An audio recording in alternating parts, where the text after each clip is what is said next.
initiatives, basically the urban cash which had happened. Currently, we are having PDM, parish development model, of which people are earning and people are trying to enhance their standard of living. And it is not only to a relevant stakeholders, it is all, it cuts across to everyone.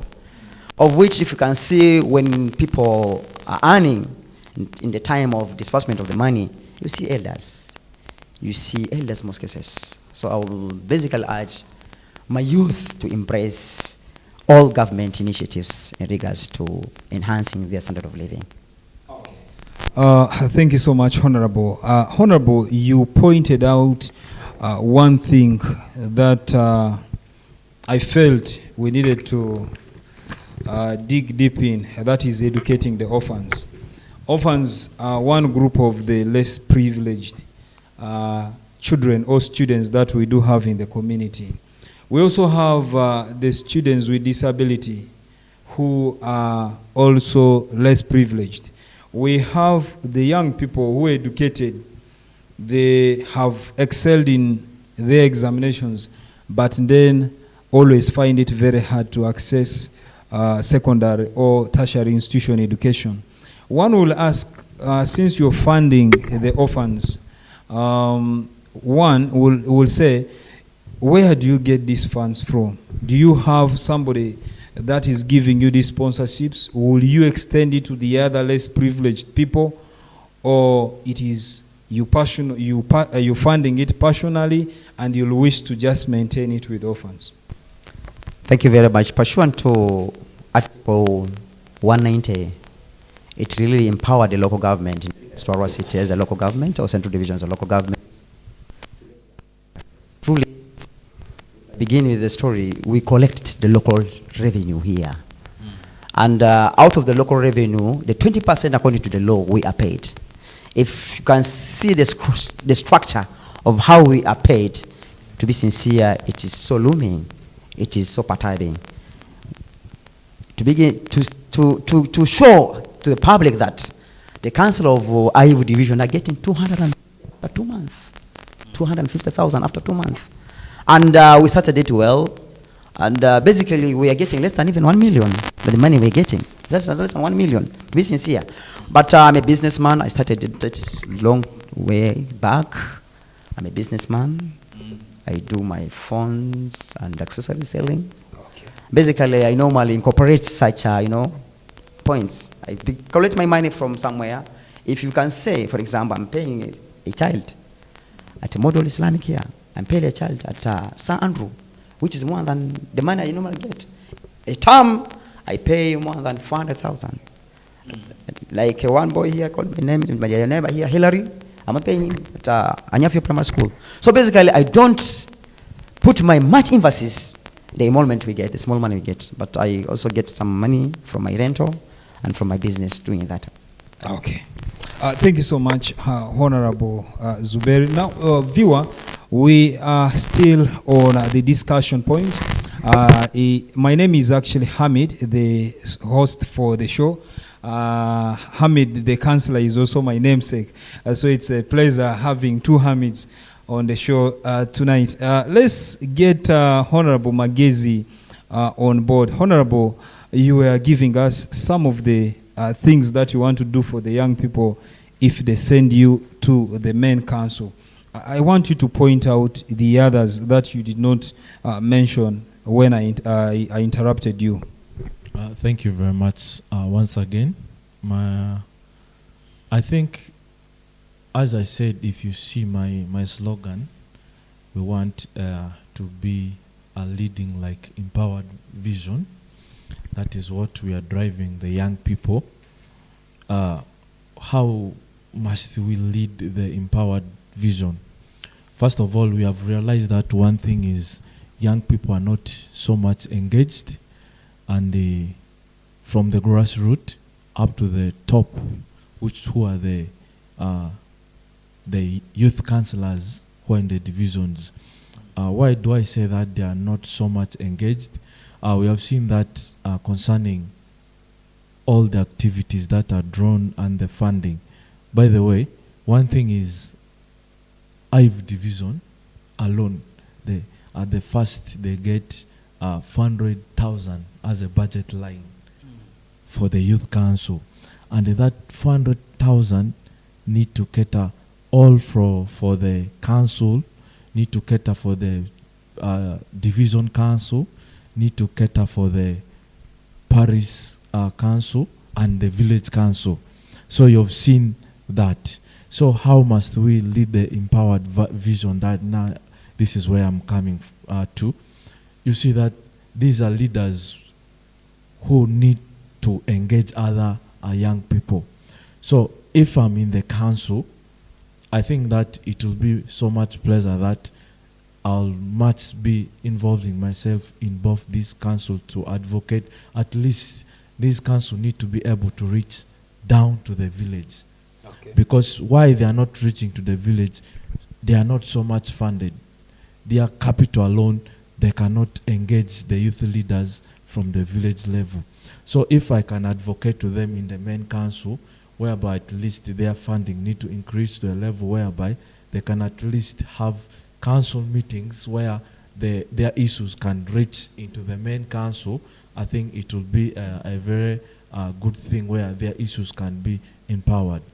Okay. Second, I have a vision whereby we are going to carry out a campaign that, in case that we are through, because you have seen that why do most hospitals they have free condoms than free pads?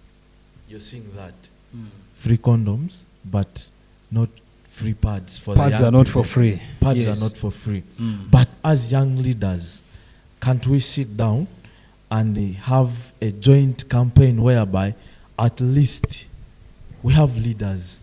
At least if we can have a campaign where we can raise, if we can have at least 20 boxes of pads where we can at least say that here we are going to this community. Maybe we can say, since I lead the young people of Varacity, we can say today we are coming to Pangisa Ward, isn't it?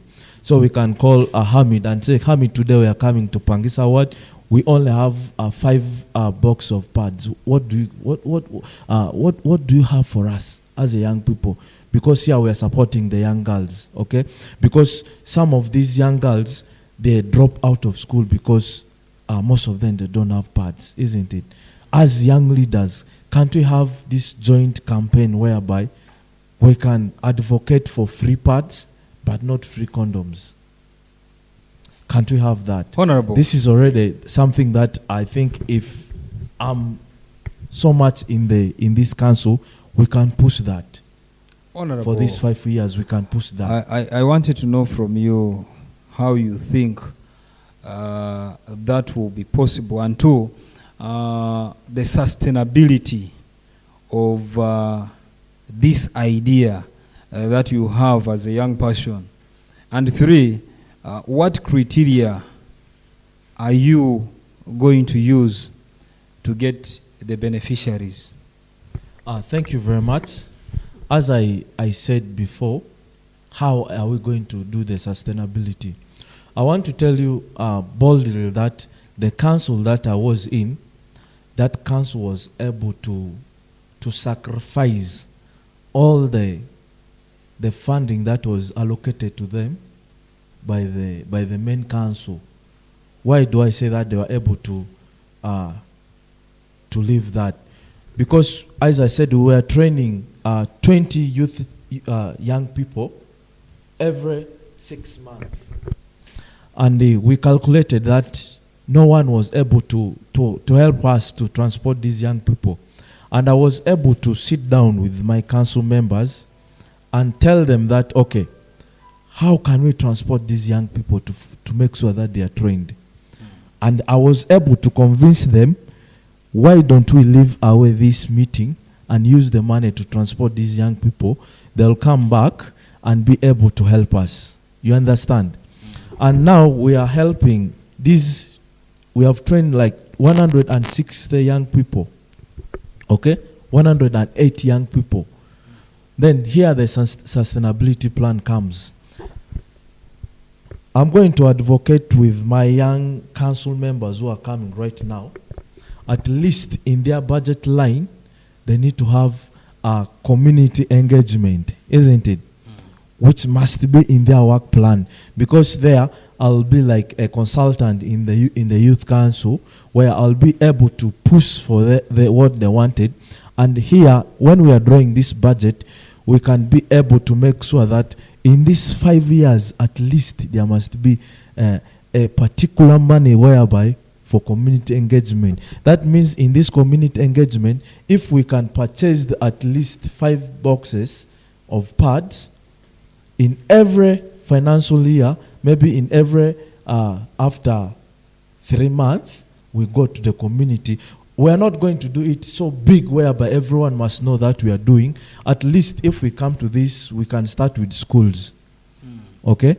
We can start with schools from P4, P5, and P6.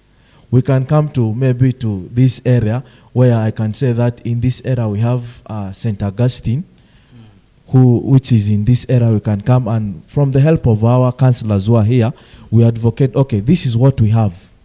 What do you have? Okay? Because we work for the community. That is part of the sustainability plan, that I feel that we can do this. We are not going to do it alone, but we have leaders.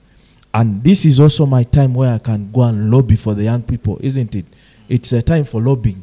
The more I lobby for the young people, and the more I think they'll feel what I'm doing. All right. Yeah. Thank you so much, Honorable Magezi. Now, Honorable Hamid, you've been in the council for the past 5 years, and you've been in Arua Central Division, that council there.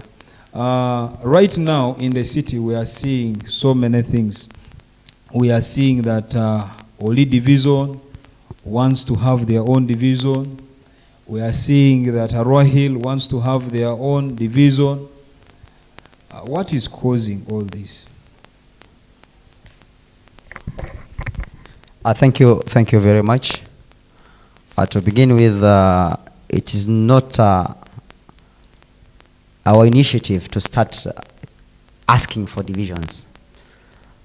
It is, we took advantage of IV division asking for divisions, and a group of people asking for the district, and a group of people asking for more divisions. If I can put it very clearly, that it is the West asking for the district, and the East asking for the divisions. Basically, we capitalize on that. After seeing that, because it wasn't even in our mind that asking for, because we know that our population is at 134,938 population of our central divisions. Vis-a-vis Aivu is more than that, it's over 300. Total is 440, the population. So we capitalized, but basically we could capitalize on what they requested. So also we say no, there are a group of people, like our speaker went, Right Honorable Speaker, that is Osuga, went. Right Honorable Deputy Speaker also went, Victor, to Kampala. And they had a discussion, of which we are still waiting for the president pronouncement about that. Otherwise, if it is given only division and a Rahili division, I think it will also be good for us. We shall be having good representations. We shall be having our mayor, we shall be having also our MP. I think it will also, it will also create employment opportunity to other people. Okay. Honorable, if I can take you back in the days, and you'll help me in one question. Arua Division, if I can remember, Arua City actually, in 2022, failed to send the kids for the ball games that took place the other side of, if my memories can tell me, Masaka, something like that. Do you think some of these things that we are seeing today have been part of those things, or you as Central Division Finance Secretary refused to release funds that time? Two, When have you been actively working as council, both Central Division and IEV? Let's talk about the city council. When have you been actively in office? Have you been working for the past 5 years, or some other years you're still getting used to the city? The fact remains that as a representative, I started working from day go. Okay. And we have allocations and different departments. It is prudent to the public to know that the budget, when we joined the council, the budget was at 2.9 billion. Currently, through our effort, through our engagements, the budget stands.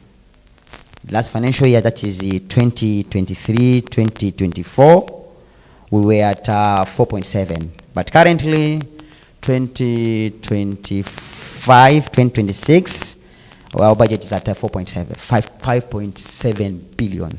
Okay, and also we have our mandate to take. Basically, we have a Department of Education